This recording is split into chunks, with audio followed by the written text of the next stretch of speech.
Hoje vamos falar da mordomia da língua, na sequência, portanto, das nossas mensagens relativas a como andar no Espírito, na área específica da mordomia, ou seja, da administração de todas as coisas que somos e temos, do ser que somos e de tudo aquilo que o Senhor nos tem concedido. E na semana passada nós falámos sobre o facto de Deus ser o Senhor de todas as coisas. Portanto, de Ele ser o Senhor e dono de todas as coisas.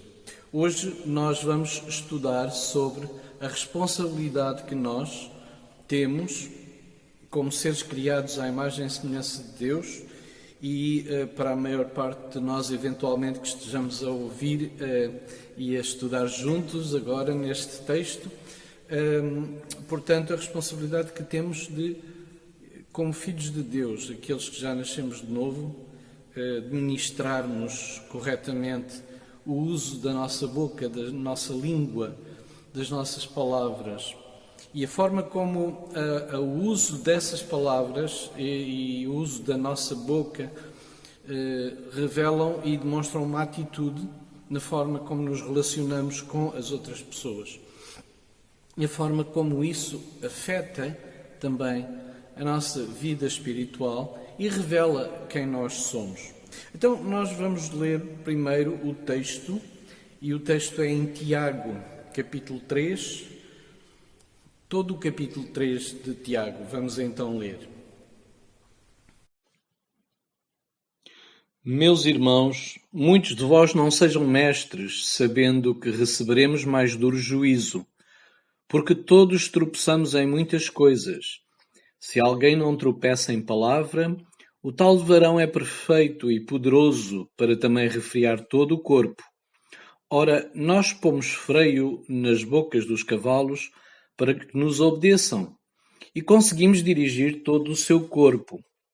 Vede também as naus, que sendo tão grandes e levadas de impetuosos ventos, se viram com um bem pequeno leme para onde quer a vontade daquele que as governa. Assim também é a língua, é um pequeno membro e gloria-se de grandes coisas. Vede com grande bosque um pequeno fogo incendeia. A língua também é um fogo. Como mundo de iniquidade, a língua está posta entre os nossos membros e contamina todo o corpo e inflama o curso da natureza e é inflamada pelo inferno.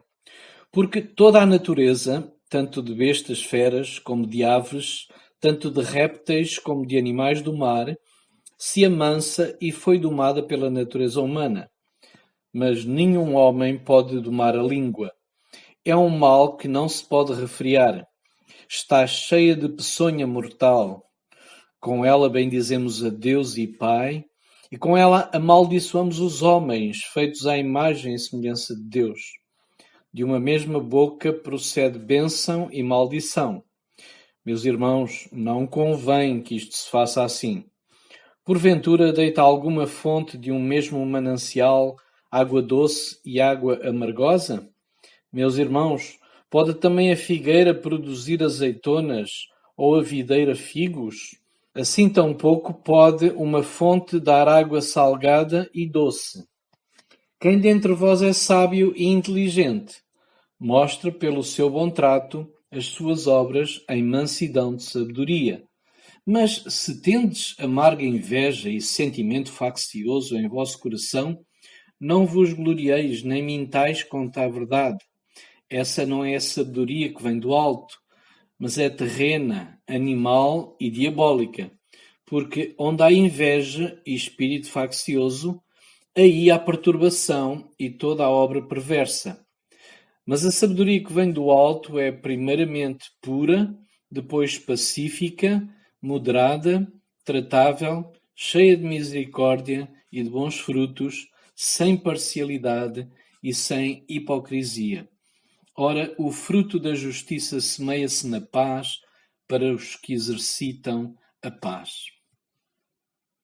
A primeira coisa que nós encontramos aqui é que Tiago está a dizer que o uso da língua revela, em primeiro lugar, quem nós somos, que tipo de pessoa nós somos. E nós podemos ver isso entre os versículos 1 e a primeira parte do versículo 5, onde nós encontramos então alguns aspectos que revelam que a forma como usamos a nossa língua, a forma como nos relacionamos, como usamos as palavras e como as palavras são importantes e têm peso no nosso relacionamento uns com os outros e também com Deus, são demonstrativas, revelam o tipo de pessoa que nós somos. Em primeiro lugar, porque revela a forma como nos vemos a nós mesmos. Por exemplo, no versículo 1 diz: muitos de vós não queiram ser mestres. Vocês não queiram ser mestres. Não tenham de vocês próprios uma opinião de que vós estáis numa posição de poder julgar e também poder ensinar outros. A maneira como nos vemos a nós próprios e a maneira como vemos os outros influencia a maneira como falamos com essas pessoas, com as outras pessoas, e influencia a maneira como usamos as palavras. Não queiram ser mestres. E no versículo 2, na primeira parte do versículo 2, mostra que nós devemos ter acerca de nós mesmos uma visão realista. Porque Tiago diz: vê bem como é que olhas para ti, vê bem como é que te consideras, vê bem qual é a autoimagem que tu tens de ti. Porque é assim, por que razão irias querer ser mestre dos outros? Eventualmente, talvez porque nós temos a tendência de tomar aquela atitude que Jesus denunciou no Evangelho, quando ele diz: hipócrita, porque é que tu vês o argueiro que está no olho do teu irmão e não vês a trave que está enterrada no teu olho? Portanto, todos tropeçamos em muitas coisas, diz Tiago na primeira parte do versículo 2. Todos tropeçamos. Mas se calhar, cuidado, porque tomaste a atitude de mestre, tomaste a atitude de julgar, eventualmente de querer ensinar, talvez porque te esqueceste de que tu próprio tens defeitos, tu próprio tropeças em muitas coisas, e todos nós tropeçamos, como diz Tiago, e tu próprio precisas de aprender, precisas de crescer, precisas de ser ensinado. Normalmente, quem se considera mestre, ou quem tem uma autoimagem de alguém que tem muito para ensinar aos outros e nada para aprender, ou pouco para aprender dos outros, normalmente é alguém com síndrome de narcisismo e portanto, é alguém que olha para si mesmo como alguém que já aprendeu tudo, que já não tem nada a aprender dos outros. Uma pessoa com esse perfil, diz Tiago também, na primeira parte do versículo 5, é alguém que se gloria de grandes coisas. Ora, nós muitas vezes meditamos e refletimos sobre a natureza da verdadeira humildade. E a verdadeira humildade, portanto, logicamente que não consiste nessa necessidade que temos de vamos dizer assim, de sermos elogiados ou glorificados por aquilo que fazemos, ou por aquilo que dizemos, ou por aquilo que pensamos, ou pela forma como ajudamos outros. Mas diz o texto que aquele que, portanto, que tem uma autoimagem narcisista de si mesmo, gloria-se de grandes coisas. Muitas vezes essas coisas são feitas pelo próprio, outras vezes o próprio aproveita-se, digamos assim, de se gloriar em algo que outros fizeram, e muitas vezes nós pensamos em nós próprios como alguém que tem uma atividade evangelística ou de discipulado muito ativa, muito boa, e então esquecemos que para fazer um discípulo é necessário um exército de pessoas. Ninguém faz discípulos sozinho. É uma tarefa do reino, é uma tarefa de Deus, é uma tarefa do povo de Deus, e é uma tarefa que essencialmente nós temos o privilégio de ser convidados por Deus para realizar e para entrar nessa tarefa, nesse ministério. Mas o ministério não é nosso, o ministério foi-nos confiado por Deus, mas o ministério é de Deus, é do Espírito Santo. E Ele deu-nos uma parte a realizarmos, mas não podemos realizar a parte principal. E esquecemos muitas vezes disso. Ouço muitas vezes a expressão, como já disse numa outra mensagem anterior, ouço muitas vezes a expressão o meu povo, a minha igreja, os meus discípulos, e isso revela a autoimagem que alguém que se refere dessa forma, alguém que se expressa dessa forma, realmente tem o conceito que tem de si mesmo. Portanto, em primeiro lugar, revela quem somos porque nos leva a uma visão, a ter uma visão de nós próprios e dos outros, na forma como nos relacionamos com eles. Portanto, uma visão de nós próprios que pode ser narcisista até, ou pode não ser, mas também uma visão dos outros. E Tiago alerta aqui para uma visão egocêntrica, uma visão narcisista, uma visão que leva alguém a gloriar-se de si mesmo e a querer ser mestre dos outros, mas esquece que também tropeça em muitas coisas e que precisa de ser corrigido e que precisa continuar a aprender. Em segundo lugar, revela quem somos, porque nos vemos pela maneira como nos vemos a nós próprios e aos outros, e pela maneira como os outros nos veem e nos avaliam. Ora bem, isto é muito importante, porque uma coisa é a imagem que eu tenho de mim próprio, uma coisa é a maneira como eu me vejo a mim próprio, uma coisa é a forma, é o conceito que eu tenho da minha pessoa. E outra coisa é a imagem que os outros têm de mim, é o conceito que os outros têm de mim e como os outros me veem. E aquilo que Tiago está aqui a dizer no versículo 1 é que, cuidado, não queiras ser mestre, porque ao seres exigente, ao seres intolerante com os outros, ao querer ser mestre e ter a capacidade de julgar e de ensinar os outros, receberás mais duro juízo. Isto é, os outros vão avaliar-te também de uma forma mais dura, mais intolerante, principalmente se a tua atitude para com os outros é uma atitude de intolerância, se tens dificuldade em perdoar, se tens dificuldade em aceitar os erros dos outros, e logicamente não estamos a falar aqui de erros muito graves no sentido em que... Mas o direito, por exemplo, de ter opinião diferente, como é que olhamos para pessoas que têm opiniões diferentes da nossa, como é que olhamos para irmãos que têm opiniões diferentes da nossa, como é que olhamos para uma liderança que pode ter uma opinião diferente da nossa, como é que olhamos para o nosso marido ou a nossa esposa quando tem uma opinião diferente da nossa, ou os nossos filhos.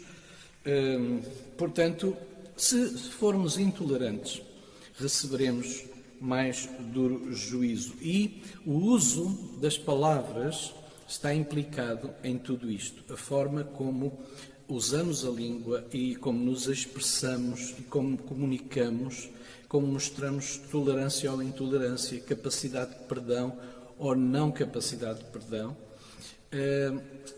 Tudo isso tem a ver com o uso da língua e está no contexto. Portanto, o uso da língua está neste contexto, portanto, da maneira como nos vemos a nós mesmos e da maneira como os outros nos veem. Portanto, em primeiro lugar, a forma como usamos a língua, então, revela quem somos. E também Tiago, no versículo 13, diz que, portanto, nós receberemos mais duro juízo se formos intolerantes ou, por outro lado, se mostrarmos bom trato em mansidão de sabedoria, então será uma outra imagem que iremos construir e será uma outra forma como os outros começarão a olhar para nós. Portanto, isto tem a ver com atitude, tem a ver com o uso das palavras, da língua e com a atitude que vai incluído nesse uso das palavras e da forma como eu uso a boca, a língua. Portanto, a forma como usamos a língua revela quem somos. Em segundo lugar, a língua controla o rumo da nossa vida. Nos versículos, na segunda parte do versículo 2 até ao versículo 4, diz, porque todos tropeçamos a segunda parte. Se alguém não tropeça em palavra, o tal varão é perfeito, poderoso para também refrear todo o corpo. Ora, nós pomos freio nas bocas dos cavalos para que nos obedeçam e conseguimos dirigir todo o seu corpo. Vejam também as naus que, sendo tão grandes e levadas de impetuosos ventos, se viram com um bem pequeno leme para onde quer a vontade daquele que as governa. Ora bem, a Bíblia diz que, Tiago diz-nos aqui que a nossa língua controla o rumo das nossas vidas, sendo um instrumento tão pequenino, um órgão tão pequenino dentro da nossa boca, e a língua controla, não importa, portanto, ele dá aqui o exemplo do cavalo, que é um animal extremamente forte, cheio de força, e dá o exemplo de uma nau, de um navio, que é algo bastante grande. E ele diz, não importa a força, não importa a dimensão do teu ser, não importa a força que tu achas que tens, na tua opinião, de ti mesmo, não importa o quão grande tu achas que és, a verdade é que aquilo que controla a tua vida é a maneira como estás a usar a língua. A língua vai determinar, vai controlar o rumo da tua vida, porque tudo aquilo que vais dizer, tudo aquilo que vais afirmar com a tua língua, vai criar uma imagem de ti próprio perante os outros e vai determinar a forma como os outros te vão tratar a ti, como os outros te vão olhar, a maneira como os outros vão olhar para ti, como alguém que tem autoridade ou como alguém que eles não respeitam porque não se consideram respeitados por ti também. Essa é a verdade. Sabem que é muito importante compreendermos isto. Isto não é só no universo do reino de Deus que o conceito de autoridade e de liderança se aplica. O conceito que Deus tem sobre autoridade e liderança é universal. É aplicado a todos os níveis, a todas as áreas da vida. E uma das coisas que a Bíblia nos ensina, que Deus nos mostra e nos ensina, é que a autoridade e como tal, portanto, o direito à liderança, que passa sempre pelo reconhecimento de autoridade. A autoridade não é um posto, não é um cargo. A autoridade é um reconhecimento de qualidades morais que levam alguém a olhar para outra pessoa com respeito e, portanto, a querer voluntariamente ser liderada por essa pessoa. Portanto, a autoridade é reconhecida, não é conquistada. É conquistada só no sentido em que ela é alcançada e reconhecida por causa da forma como conquistamos o coração dos outros. Nesse sentido, sim, é conquistada. Mas a autoridade não é conquistada pela força, a autoridade não é recebida como um cargo, a autoridade é independentemente de um cargo, a autoridade é um conjunto de valores que leva os outros a respeitarem-nos e a aceitarem-nos como líderes.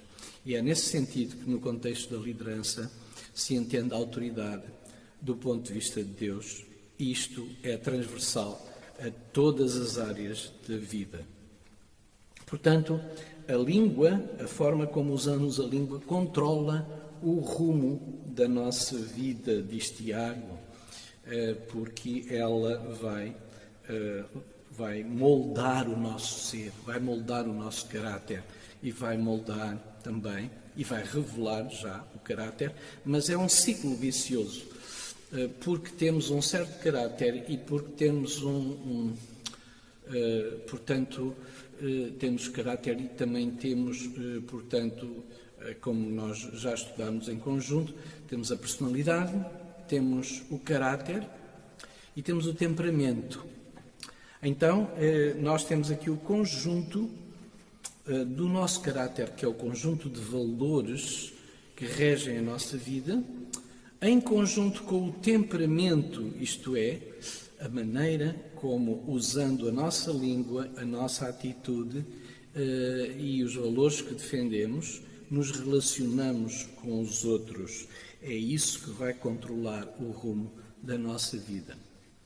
Ninguém reconhece a autoridade e ninguém deseja ser liderado por alguém que usa a sua língua ou para maldicência, ou para levantar falso testemunho, ou para insultar, ou para ser rude e duro na forma como se relaciona com os empregados, com os colegas, com a família, enfim.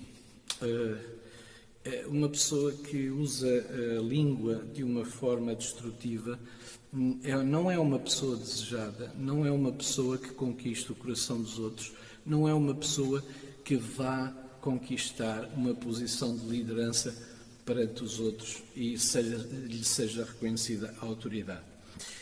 Em terceiro lugar, a língua é o maior instrumento de destruição. Nós já vemos que a língua revela quem somos. Em segundo lugar, a língua controla o rumo da nossa vida. E em terceiro lugar, é o maior instrumento de destruição. Nos versos, na segunda parte do verso 5 e no verso 6, diz assim: assim também a língua, a segunda parte, peço perdão, do verso 5, vede quão grande bosque um pequeno fogo incendeia. A língua também é um fogo.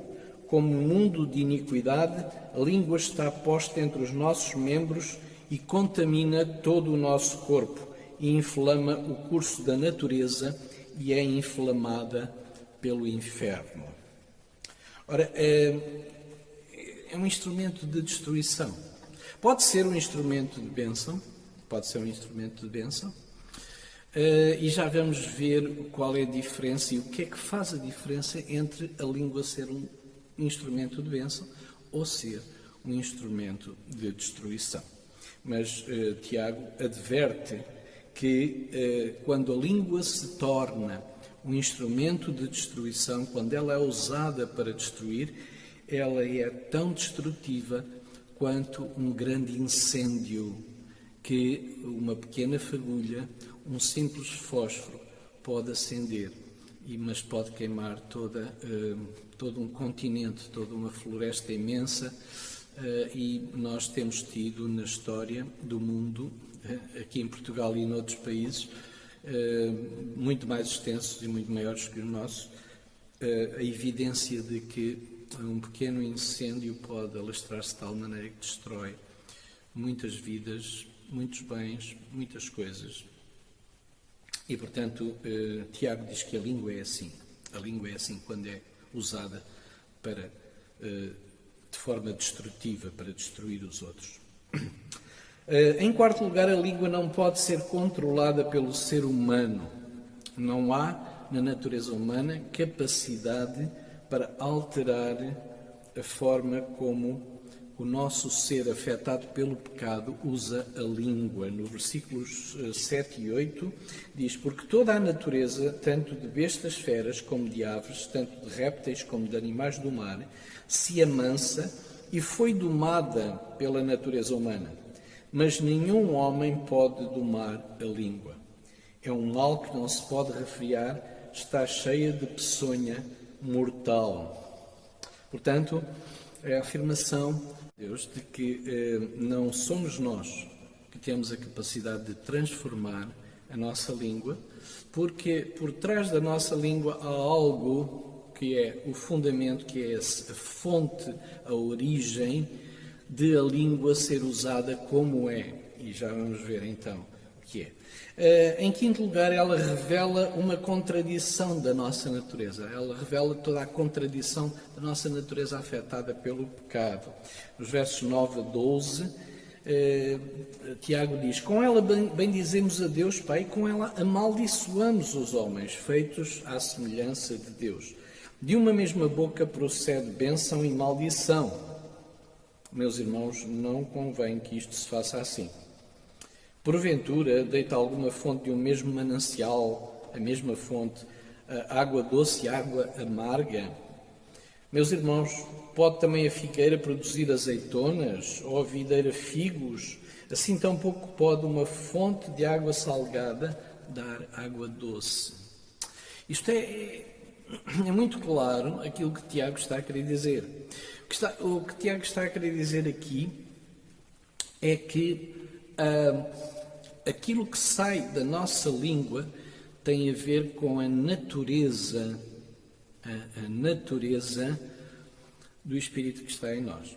Portanto, tem a ver com o nosso ser interior, tem a ver com o homem interior, aquilo que está dentro do homem. Como Jesus disse, aquilo que contamina o homem não é o que entra na boca, mas é o que sai do coração.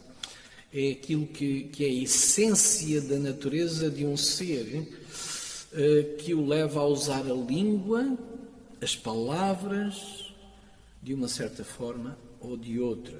E, portanto, se a essência não compete ao homem, ou não está na capacidade do homem, vamos dizer assim, alterar isso, porque o homem está espiritualmente morto.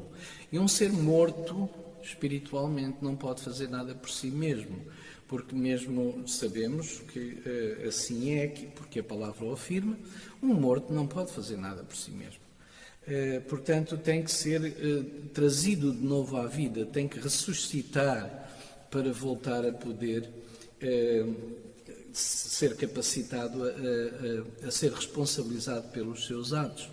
Portanto, a Bíblia chama a isso novo nascimento. Nascer de novo é sair de um estado de morte espiritual para um estado de vida eterna em Cristo por ação do Espírito de Deus, por ação do Espírito Santo.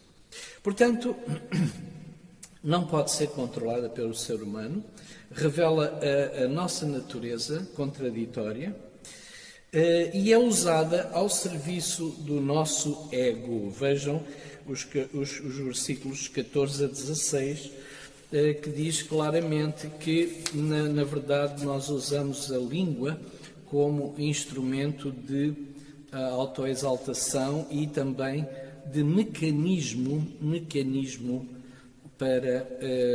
para alimentar o nosso ego e as suas contradições. Vejam os versículos 14 a 16, diz assim: mas se tendes amarga inveja e sentimento faccioso em vosso coração, não vos gloriais nem mintais contra a verdade. Essa não é a sabedoria que vem do alto, mas é terrena, animal e diabólica. Porque onde há inveja, e espírito faccioso, aí há perturbação e toda a obra perversa. Agora, logicamente que aquilo que Tiago está a dizer é uma série, é um perfil que ele está a dar que reflete, que ilustra perfeitamente a forma como nós usamos a língua para nos defendermos, tal como Adão e Eva se defenderam com justificações esfarrapadas, logicamente, no Jardim do Éden, quando Deus perguntou: mas vocês pecaram, vocês comeram do fruto da árvore que eu vos disse para não comerem? E então vêm todas as justificações, vêm todas as desculpas. E em Romanos nós encontramos uma afirmação, ela diz que a ira de Deus se abate sobre toda a injustiça do homem que transforma a verdade de Deus em mentira. Portanto, que chama a verdade de Deus mentira. Isto é, a palavra é como espada de dois gumes que entra no nosso ser e revela e faz a distinção entre aquilo que é certo e errado. A palavra de Deus revela o pecado. A palavra de Deus leva-nos a sermos confrontados com o nosso pecado. Mas nós usamos com a nossa língua todos os argumentos possíveis e imaginários para dizermos a nós mesmos que tivemos razões. Então racionalizamos a nossa culpa, e é por isso que aqui no versículo 14 diz: não mintas contra a verdade. A verdade de Deus diz que tu és invejoso, és faccioso, que procuras a glória no teu próprio coração. Em vosso coração não vos gloriais, nem mintais contra a verdade. E, portanto, tu vais usar a tua língua, vais usar a tua mente com palavras, com justificações, e vais usar a tua língua para exteriorizar essas justificações e para apresentar perante os outros as tuas razões pelas quais tu achas que tens razão e para justificar o teu pecado. Ora bem, diz que onde há inveja, espírito faccioso, isto é, onde há toda a estrutura, não apenas de pecado no sentido de falta, mas de pecado no sentido de querer exaltar-se a si mesmo, de querer provocar fações, de querer conquistar portanto, uma parte do grupo para a sua própria defesa, satisfação e para a sua própria forma de alcançar prestígio, de alcançar, portanto, de se realizar a si mesmo, de nos realizarmos a nós próprios. Quando nós fazemos isto, quando usamos a língua exatamente para nos promovermos, para nos autopromovermos e também para justificarmos as razões pelas quais nós realmente, no nosso narcisismo, somos dignos de tudo aquilo a que ambicionamos. Usamos a língua como uma arma de arremesso e, portanto, usamos as palavras nesse sentido. E, portanto, ele fala aqui de espírito faccioso. O que é o espírito faccioso? O espírito faccioso é o espírito da pessoa que cria facções, que cria divisões da comunidade ou no grupo de trabalho em que se encontra. Alguém que gosta de minar, alguém que gosta de dividir para reinar, alguém que gosta que ambiciona uma posição de liderança ou qualquer outro tipo de posição, mas que usa argumentos verbais. E quanto maior é a sua capacidade de verbalizar essa argumentação, muitas vezes mais perigoso essa pessoa se torna. E nós podemos ver ao longo da história da Igreja muitos exemplos disso, e então nós precisamos vigiar e orar para que realmente não seja esse o espírito, que o Senhor nos liberte desse tipo de espírito faccioso, ok? Como diz aqui Tiago, todo espírito faccioso e inveja, aí há perturbação e toda a obra perversa, como diz Tiago. Portanto, a forma como usamos a língua revela quem somos, controla o rumo da nossa vida, é o maior instrumento de destruição, não pode ser controlada pelo ser humano, revela contradição da nossa natureza humana, é usada ao serviço do nosso ego.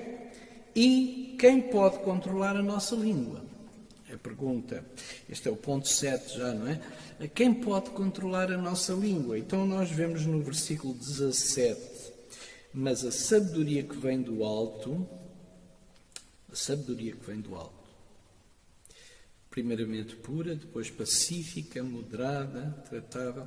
Portanto, o que o texto nos está a dizer aqui, o que Tiago nos está a dizer aqui é: nós, seres humanos, não controlamos a nossa língua, não controlamos as consequências da nossa língua, não controlamos muitas vezes aquilo que não queríamos dizer e dizemos por causa do nosso ego, por causa do nosso narcisismo, por causa do nosso orgulho.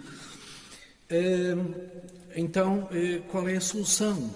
Se nós não conseguimos controlar a nossa língua, nem para um ataque direto, nem para maldicência nas costas dos outros, quem é que pode controlar a nossa língua? Ele responde aqui no versículo 17, a sabedoria que vem do alto. Portanto, só o Espírito de Deus, só o Senhor pode controlar a nossa língua. Porquê? Porque só o Espírito de Deus pode transformar-nos no nosso homem interior, no nosso ser interior. E, portanto, a sabedoria que vem do alto é aquela que nos é dada depois de nascermos de novo por ação do Espírito Santo. É uma sabedoria que, diz ele, é primeiramente pura. Não há engano, não há mentira, é pura. Porquê? Porque é a sabedoria de Deus, é a sabedoria do Espírito do Senhor. Depois é pacífica. A sabedoria que o Senhor nos dá não é uma sabedoria que nós vamos impor aos outros. É pacífica, ela não é imposta, ela é pacífica, é moderada, é tratável, isto é, trata os outros com respeito, com dignidade e portanto, com verticalidade, cheia de misericórdia. Vejam, cheia de misericórdia. O ser pacífico, o ser pura, o ser moderada e tratável são qualidades que, na verdade, vão ser reconhecidas no contexto do reino, no contexto da liderança, no contexto da conquista do respeito e da conquista de autoridade moral perante os outros. Misericórdia e bons frutos, sem parcialidade, sem hipocrisia, diz o texto. Quem pode controlar a nossa língua? É o único que pode controlar o nosso ser, porque a língua fala daquilo que o coração está cheio, como nos diz a palavra. E o coração é o nosso ser, é todo o nosso ser interior. A palavra coração, quando aparece na Bíblia, ele está a revelar todo o nosso ser interior. E por fim, a forma como usamos a língua produz a verdadeira justiça quando ela é dada pela sabedoria que vem do alto. Produz a verdadeira justiça, como diz no versículo 18, o fruto da justiça semeia-se na paz para os que exercitam a paz. Meus queridos, nós quisemos estudar essencialmente este texto. Haveria muitos mais textos e eu vou deixar convosco uma lista, a seguir ao final da mensagem, uma lista de textos que os irmãos podem consultar sobre o uso da língua, sobre o uso das palavras. E todos esses textos são preciosíssimos, preciosíssimos. Nós não temos mais tempo para desenvolver agora aqui esses textos, mas importa ter consciência disto. Nós somos administradores das coisas que o Senhor nos dá. E uma das coisas que o Senhor nos dá é a nossa língua, é a nossa fala, é a nossa boca, é a nossa palavra. E essa palavra pode ser tão destrutiva quanto um grande incêndio, ou pode ser construtiva quando é usada com a sabedoria que vem do alto. A palavra que é imposta, que é forçada aos outros, não revela o Espírito de Deus, mas sim o Espírito do homem. Revela narcisismo, revela ambição, revela muitas características daquilo a que o mundo chama liderança, mas que para o reino de Deus não é encarado como liderança. Liderança no reino de Deus é feita com a sabedoria que vem do alto, que é pura, pacífica, moderada, tratável, cheia de misericórdia, de bons frutos, sem parcialidade e sem hipocrisia. Que o Senhor nos ajude a usarmos a nossa língua de forma construtiva e com todas estas características para podermos ser olhados como líderes espirituais por aqueles que ainda não são do Senhor, mas que podem ser atraídos a Ele pela nossa postura, pela forma como usamos a nossa língua, pela forma como edificamos vidas em vez de as destruirmos. Que o Senhor nos abençoe. Amém.